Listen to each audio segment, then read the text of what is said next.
and welcome to a fun millinery video. My name is Ilona, I'm a milliner based in London, and today I'm going to have a little bit of fun and show you all what's in my blocking toolbox. So here's the thing, you know all those what's in my handbag videos that were doing the rounds a few years ago? Well, I was watching some of those and getting dreadfully bored, and I thought, what is infinitely more exciting than a handbag? A toolbox! I currently work from my living room and have no studio to keep things in, so all my equipment lives with me in my flat. To keep things organised, I put everything away into boxes and label it so I know exactly where everything is. This is why my blocking tools reside in their own little box in my utility cupboard. Please keep in mind, these are my preferred tools. You might not have these, and this by no means is the absolute definitive list of what you must have. Perhaps I'm missing something that you think is absolutely essential, or maybe I've given you an idea about something you might now like to acquire. If that's the case, please be kind and let me know in the comments. So without further ado, let's get my blocking toolbox and get started.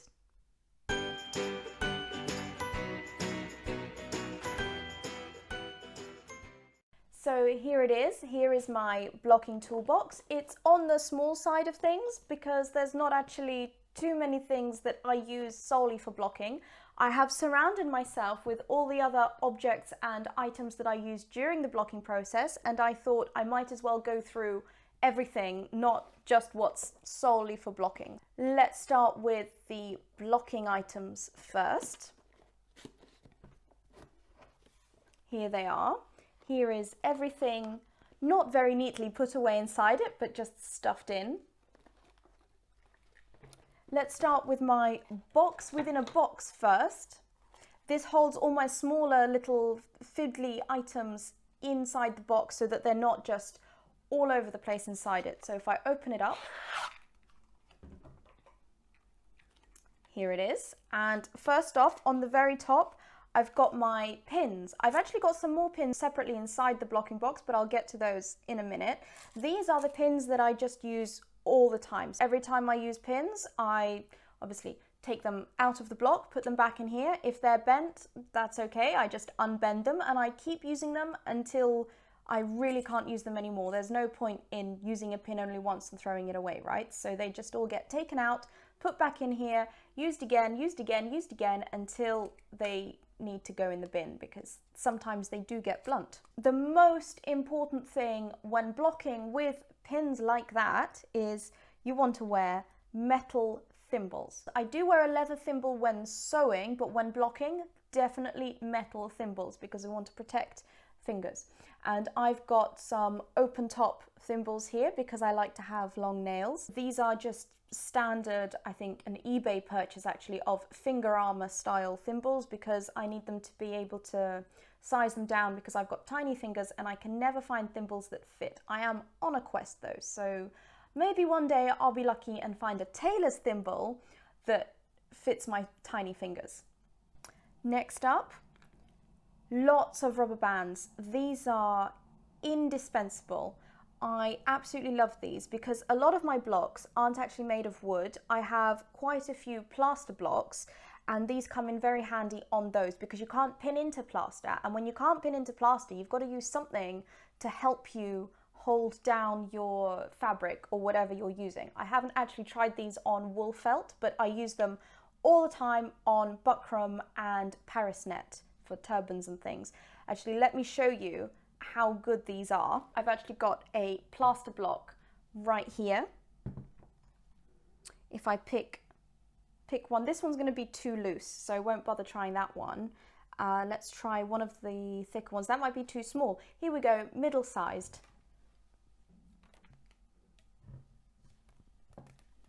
There we go. That's now worked. So there it is. Here's the rubber band on it. You can use it on the wooden block as well. It's just on a wooden block. Why not use pins? Because the wood will take it, but still useful sometimes. Back to the box within a box. These are items that go together now, so I'm just going to show them both at the same time. a wide selection of blocking cords and the pin that I use to secure the blocking cord. I like to keep this pin separate from all the other pins, and it's got a very wide pin pushing point and a long actual sharp pin point, which makes it really easy to go through several layers of string so that I don't lose it. It stays in my tiny box. The blocking cord itself, I have quite a thick blocking cord, but then I've got a lot of thin blocking cords of various lengths, because sometimes if I'm using a block that is smaller, a bit like one of these, short thick one works very well. But if I've got a brim and I need to use some blocking cord to hold everything in place, some brims will require longer blocking cords than others, so I just keep loads in various different lengths. Then I've got all my brushes. I have so many hat brushes. I think these really elevate the look of any kind of fur felt, wool felt, merino wool felt, suede felt, anything that is felt. Using the brushes on, I think, gives it an extra little bit of lift. It makes it look just that little bit more professional, a little bit better, because you have all the little hairs in the fur felt, or in wool felt even, facing the same way, pointing the same way. And the reason I have so many brushes is they all serve a very slightly different purpose. So I've got this softer brush that is natural bristles. If I've got a little stray hair somewhere, just a little bit of brushing sorts it out. Then I've got my brim brush over here, which has a curved shape. So it means that you can do a brim very quickly because it's pointing in all the right directions.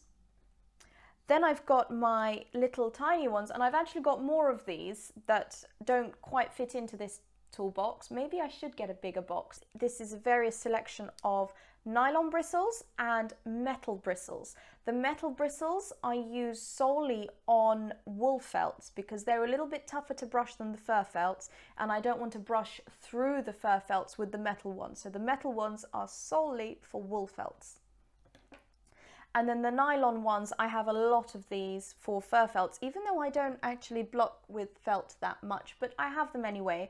And I've also taken the time to label them so that I know exactly which one is to be used on what color, because you don't want cross-color contamination. Next up, the pin pusher tool. This is an absolute revelation to me. This makes blocking so easy. What you do is you get your pin, you kind of hold it in place where you want it, then you get your pin pusher, stick it over the top, push it down, and it saves your fingers. Even though the thimbles save your fingers too, but this saves your fingers so much more, and it's just sometimes easier if you don't want to spend a lot of time manually pushing in the pins. So I love this. I think this has got to be this year's most favorite tool for me. Then I've got my tiny hammer, which I had for a long time before I knew of the existence of a pin pusher. But this hammer is still useful because sometimes you can't quite get into the right position with a pin pusher, and a hammer is just a good old-fashioned traditional way of pushing pins into woods that are just a little bit too hard to push them in with your fingers. Pins and things. This is my master pin box, which has a lot of the black pins in it.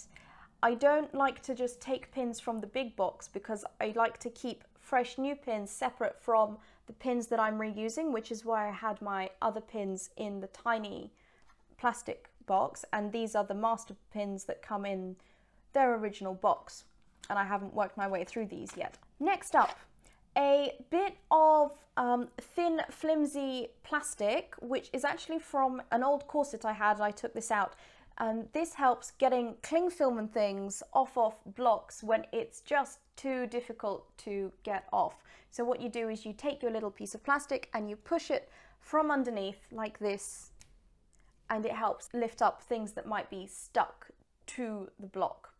So this is useful. Then I've got my other nozzle for my steamer, and I forgot I had this, and I found it in a different cupboard where it shouldn't have been. And I think in my last video I said, oh, I don't have a steamer nozzle that has a direct jet of steam. Well, apparently I do, and I've discovered it now, and I've been using it this week, and I absolutely love it. It squirts the steam upwards, so I found that when I was blocking a halo block, it worked really well for that, because I could just kind of move it around like this, and it was just perfect. Speaking of steamers, this is my steamer, which has a long cord, but here it is. The steamer itself has an extra brush attachment, so sometimes I don't actually need to use my blocking brushes because I just use this. Sometimes it depends. This is the attachment for this steamer, and the other accessory that this steamer comes in that lives in the blocking toolbox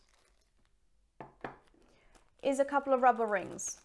And when I first got the steamer, I thought, why would it need the rubber rings? Well, apparently it does, because they snap and break. And last week, the rubber ring on this steamer broke, and I didn't realize that that was a thing. I didn't realize that that happened, but luckily they supplied extra rubber rings. I don't know what I'm going to do when I run out of them, but this steamer has now been going for a year without having to have the rubber ring changed. So I guess I have another year's worth of supply of the rubber rings. We'll see if I can find some replacements when I run out. The last thing in my blocking toolbox, you might think this is a bit weird. It's bits of electrical wire. Now, these are super useful for changing the shape of blocks. Not too easily on a plaster block, but much easier on a wooden block because you want to pin around them or pin into them. So let me show you how I use these and what they're for. Let's get rid of the box now, it's empty. So I've got my wooden block here. And what I would do is I would take one of these, stick it on, speaking of tools that are useful for blocking, masking tape. So use a bit of masking tape to stick this onto the block in whatever position I want it. So either on top or on the side, or maybe I can use several to build up like a 3D shape on top to change the look of the block, and then block over that, and they work a treat. I really like that idea. If you want a unique looking hat that's going to be difficult to repeat maybe, then electrical cord works really great. So just put that back. There we go. That's everything in my actual blocking box, but what about all the other items that are around and are useful for blocking? Of course, a tape measure. I just like to measure things all the time. So, very useful thing. Spray bottle with some water, not only useful for spraying felts and things on the inside, also spraying the block before covering it in cling film, because sometimes the cling film doesn't stick to the block and it's very annoying. You try and put the cling film on, it falls off and it's just a nightmare. This helps. So what you would do is you would get your block, spray your water. So I might as well show you. Not too much water because you don't want to damage the wood. Then you get your cling film over the top, and look at that, it's stuck on. There we go, that's not going to move anywhere. I'm not actually going to cover it in the cling film, so oops, I'll just wrap this round itself so I can reuse it. But there's a reason I didn't want to cover this block with cling film at the moment, because I'm not planning on blocking right this second, and wood and water are not friends. Even though it's varnished, you still need to take good care of your block, make sure that it's not covered in water. So once you've blocked with your cling film, you need to take that off, wipe the block down, make sure it's nice and dry so that it's ready to go again. And this block is at least 70 years old. I bought it secondhand, maybe even third hand, who knows, and it survived all the way through this because I keep taking good care of it, and every now and again I might consider varnishing it as well, just to make sure. While I've got this block in front of me, I might as well explain what this masking tape is. Sometimes I like to block a crown that has like a funny squiggle on the bottom of it, so it's not just the shape of the block, but it's got a little lip on it or something. So on this hat here, you can see how that crown comes out from underneath the brim. Can you see that? There it is. It comes out from underneath the crown, and actually that's following this line of Sharpie over here. So obviously I don't want to draw directly onto my block, because why would I do that to something that's at least 70 years old? So I've just stuck some masking tape over the top and drawn on top of the masking tape. And then of course I can peel the masking tape off. My block is as though it wasn't touched by me at all. So that's why that is. That's why I've got a Sharpie over here for blocking purposes. And for creating lines like this on blocks, you really do need a sewing gauge. This is a useful item. It has a little slider which slides up and down, and that allows me to make sure that I'm keeping all the correct distances around the block. So let's see, what have I set this to over here? 3.5 centimeters on one side. It's going to be 3.5 centimeters on the other side, because I set my sewing gauge, I took it round to the other side, marked it on with a pen on top of the masking tape, and that gives me an even shape all the way around. Then I've got my craft knife that I use to cut felts off. It sounds like I do a lot of work with felts. I really don't. I work with buckram, but you just need so much stuff for felt, and I just seem to have everything. But this is a craft knife for cutting felts off blocks. So if you've got a cape lean and you've got the brim that goes outwards, you've blocked your crown and you want to reuse, obviously, the brim part of the cape lean so that you don't have a gouge in it. Use the craft blade and just go in from the top, cut your circle around it, and then you can keep the circular cape lean to block a brim out of it. Soap. I use this instead of tailor's chalk. I can never get tailor's chalk to work. I don't know if I just have an old piece of tailor's chalk or if I'm just using it incorrectly, or maybe tailor's chalk isn't supposed to work on slightly damp fabrics, but I find that soap works so much better, and it's really easy to get a sharp edge, to get a very fine line. Once I've used the soap for a while and the sharp edge disappears, to get a sharp edge again, I just use it to wash my hands and work the sharp edge into it back in, and I keep reusing this and reusing this and reusing this until it completely disintegrates. I have a box in my bathroom of all the other soaps that I've used up, ready and waiting to substitute this one when this one's done its duty. A bone. This is a bit of an odd item to have in a milliner's repertoire. This is actually a hangover from my days as a graphic designer for folding paper. But I found that it's super useful for blocking brims. Let's say I was blocking this. If I lift the ribbon up, to get that nice line there, what I did was I steamed it with my steamer, and then I got this bone and I pressed in. I used the side edge to work it in like this, and that gave me quite a sharp edge. It's not the sharpest edge, but it's as sharp as you're going to get out of thick rush material like this. Almost there with all the smaller tools. I've just got my scissors and my pliers. Pliers are good for pulling pins out. Sometimes they're even good for pushing pins in. And then just normal kitchen scissors for various purposes.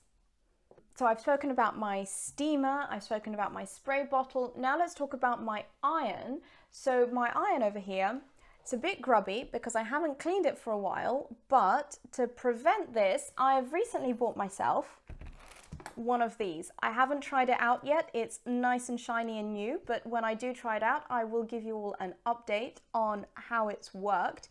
It's an iron plate cover. So you take your iron and you put it in. It should slot in. It's multi-sized for various irons. This bit should go over the top, so actually I'm not going to fiddle with it now. It's very fiddly to put on, but once it's on, it stays put.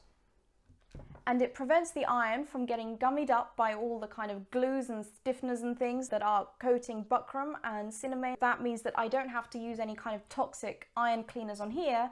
I can just take the plate off, run it under the sink, maybe with some washing up liquid, brush it off, and hopefully it will clean much easier than cleaning an actual plate that's on the iron. But I'll let you guys know how I get on with this later. Baking paper. I used to use baking paper a lot. Well, obviously I still use the baking paper a lot because I haven't tried this out yet, but this and the baking paper are essentially interchangeable. The baking paper is supposed to prevent the iron from getting gummied up, but because it's paper, it's sometimes very difficult to maneuver it into tiny places where you want the iron to get into. So that's why the iron is gummied up, because the paper isn't always that useful. And obviously reuse it several times, prevent the waste. And there it is, all the items from my blocking toolbox and all the other things I use in my blocking process. I hope you've enjoyed today's fun little video. If you'd like to see more about my millinery process, you can follow me on Instagram at @byilonamillinery. If you've enjoyed today's video, please like and subscribe. This really helps me grow and reach a larger audience. Thank you so much for watching. See you next time. Bye. The Goldilocks rubber band. Oops. I normally block standing up, so this is a new experience sitting down. There we go. Nope, that went somewhere. Let's try again.